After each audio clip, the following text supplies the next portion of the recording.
nom du Père et du Fils et du Saint-Esprit. Amen. Une grande joie d'être là avec toi en ce mardi 27 août. Et aujourd'hui, nous célébrons Sainte Monique.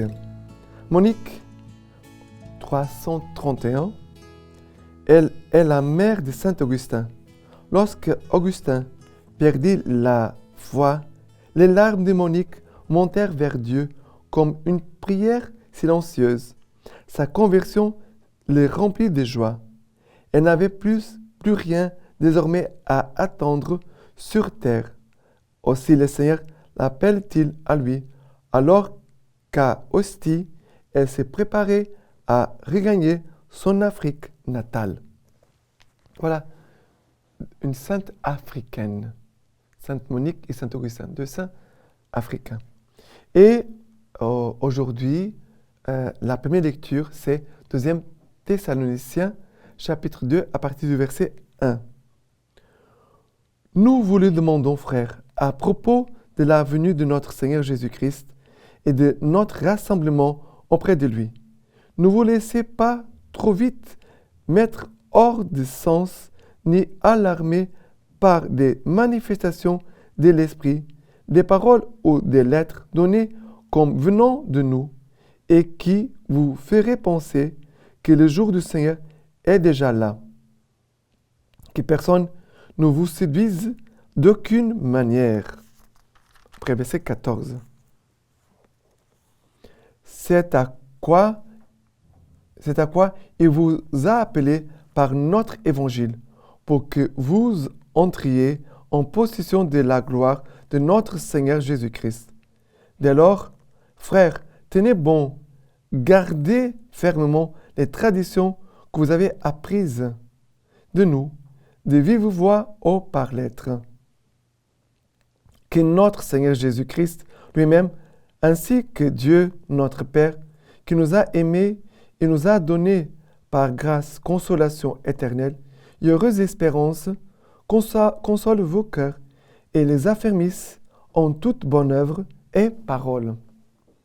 Alors, ici, Paul, nous continuons de lire la lettre de Saint Paul aux Thessaloniciens. Hier, Paul parlait de foi et charité, amour. Aujourd'hui, il parle à cette communauté en disant « Faites attention aux paroles ou des lettres qui vous ont été données comme venant de nous et que vous ferez penser que le jour du Seigneur est déjà là. » Ça veut dire que ce sont des paroles que Paul n'avait pas envoyées. Ce sont d'autres personnes qui ont commencé à parler d'autres choses. Et c'est vrai que dans l'Église, il y a toujours beaucoup de gens qui sont curieux, qui aiment des choses et qui ne se soumettent pas à l'Église. Quelqu'un qui parle quelque chose de la foi du Christ, la Vierge Marie, doit toujours se soumettre aux autorités de l'Église.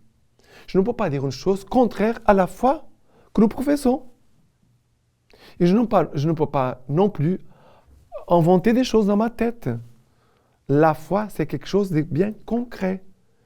C'est quelque chose d'objectif. Ce n'est pas d'imagination, des sentiments.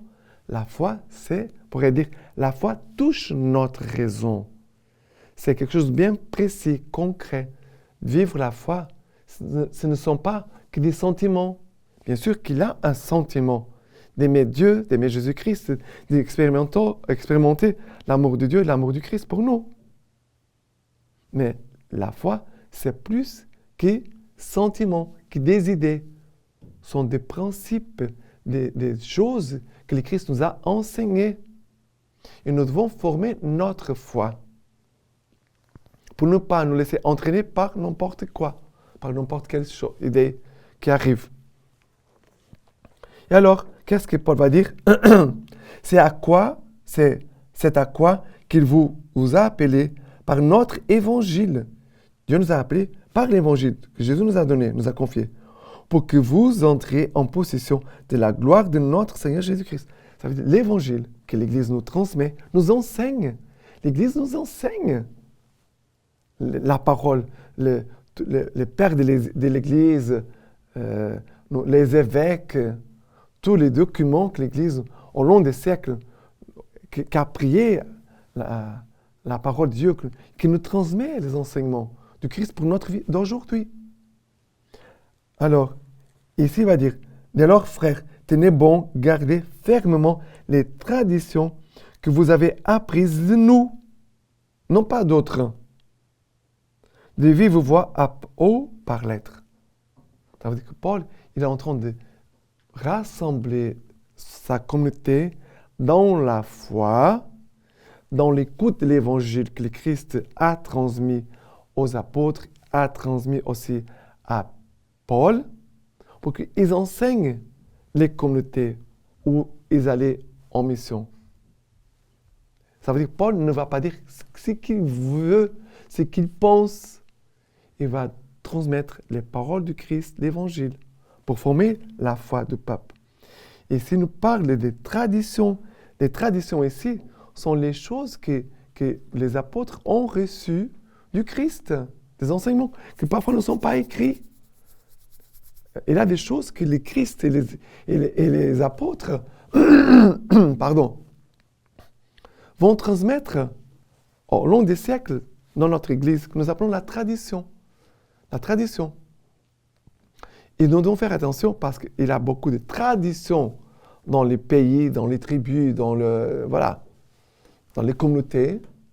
Mais nous devons toujours vérifier c'est les traditions de l'Église, de la foi, et celles de notre culture, elles sont compatibles ou non. Elles s'opposent.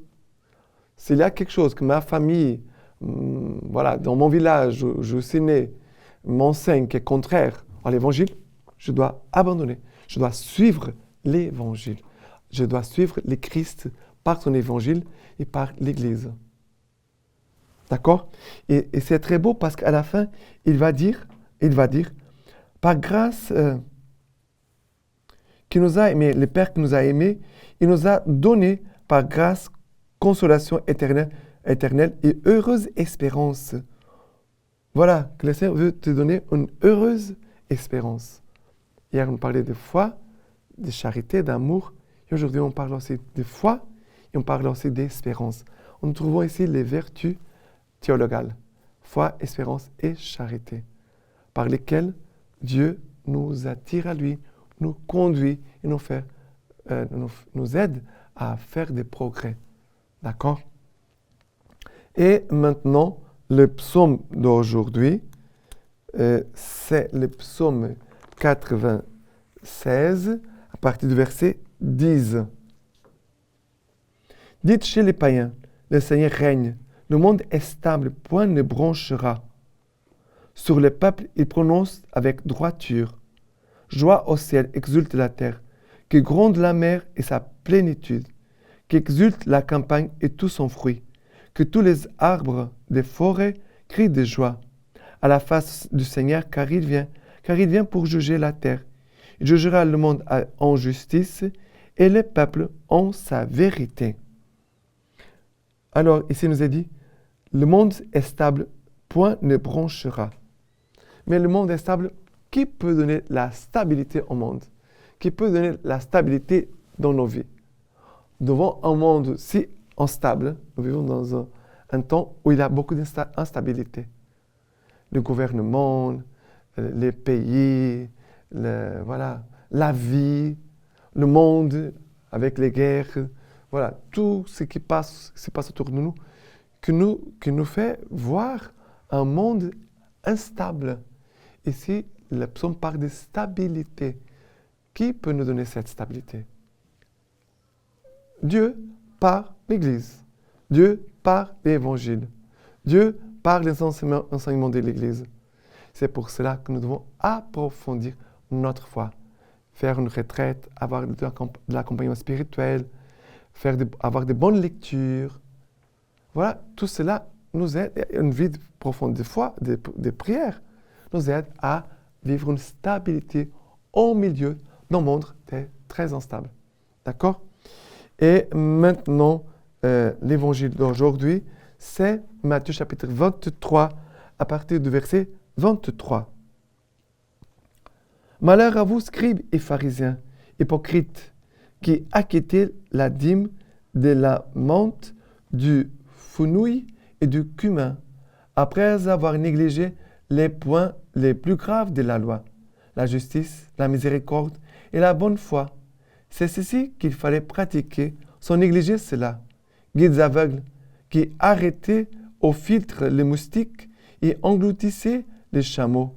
Malheur à vous, scribes et pharisiens, hypocrites, qui purifiez l'extérieur de la coupe et de l'écueil, quand l'intérieur en est rempli par rapine et intempérance. Pharisiens aveugles, purifie d'abord l'intérieur de la coupe et de l'écueil, afin que l'extérieur aussi devienne pur. Alors ici, Dieu veut purifier notre intérieur. Et à partir de l'intérieur, qu'on puisse après de purifier notre extérieur. Et là, c'est deux choses. Dieu dit par la bouche de Jésus,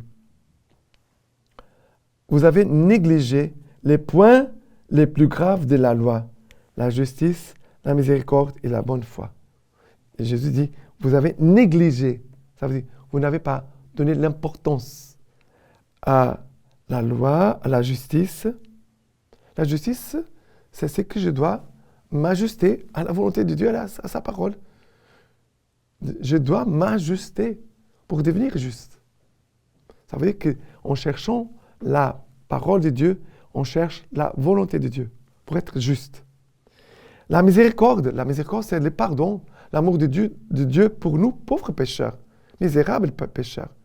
Le même amour que nous devons avoir les uns envers les autres. Et aussi la foi, la bonne foi. Nous ne pouvons pas manquer de foi. La foi, sans foi, on ne s'ouvre pas à l'action de Dieu, à l'intervention de Dieu. À l'écoute même de Dieu. Et après, la purification. Dieu veut purifier ton intérieur pour après vivre cette pureté au niveau extérieur. Mais pourquoi Jésus ici parle de l'hypocrisie? Parce qu'hypocrisie, l'hypocrite, c'est celui qui fait du théâtre. Moi, j'ai fait semblant d'être une chose, mais je ne suis pas. Je montre aux autres une chose, mais ce n'est pas la vérité.